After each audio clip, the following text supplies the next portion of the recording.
Hey guys, Angus here with another airsoft video for you guys today.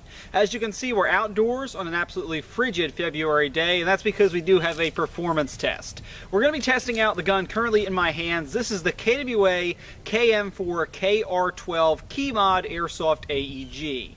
Now, if you guys are interested in picking this gun up after you watch the video, there's a link down below in the description to airsoftStation.com where you can purchase it for about $300. With that being said, in this video, we're going to be chronoing the AEG as well as taking a few shots downrange to test out its accuracy and the effectiveness of its hop-up unit. With that being said, let's go ahead and hop right into this video. For the chrono portion of the video, I loaded up a high cap mag with 0.2 gram Elite Force BBs and installed a Raptors Airsoft 7.4 volt LiPo battery to test out this gun. As far as feet per second goes, we saw amazing consistency right around 390 feet per second, making this an excellent outdoor style airsoft AEG with that higher FPS. When it came to rate of fire, again I selected the 7.4, although this weapon is indeed 11.1 volt LiPo ready, and we saw about 920 rounds per minute, which as you can see converts into about 15 rounds per second. So overall, a solid woodland FPS on this gun with a very nice rate of fire as well. Well, with the chrono done, it's now time for the accuracy test portion of this video. We're going to be firing from about 120 feet away at that target right down there.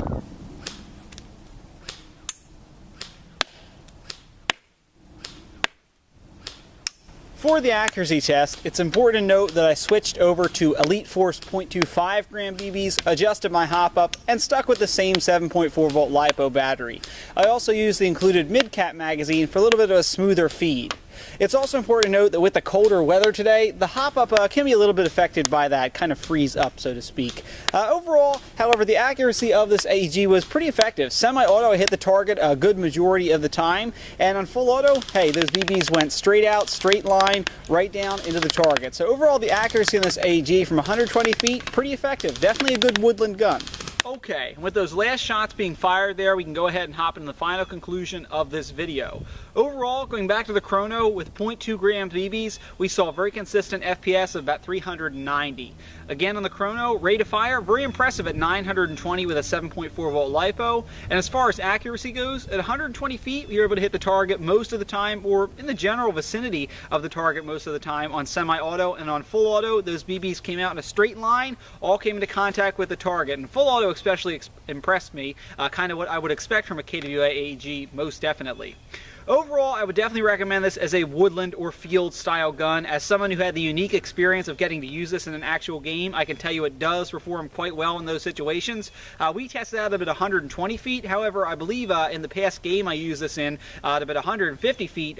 Granted, I was in an elevated position. I was taking out targets pretty easily there as well. So overall, performance-wise, this is an excellent AEG for woodland style games. I would certainly recommend it. It's exactly what I would expect from a KWA AEG, having seen them on the field so many times before. So with that being said, this has been Deathcore Airsoft's performance test of the KWA KM4.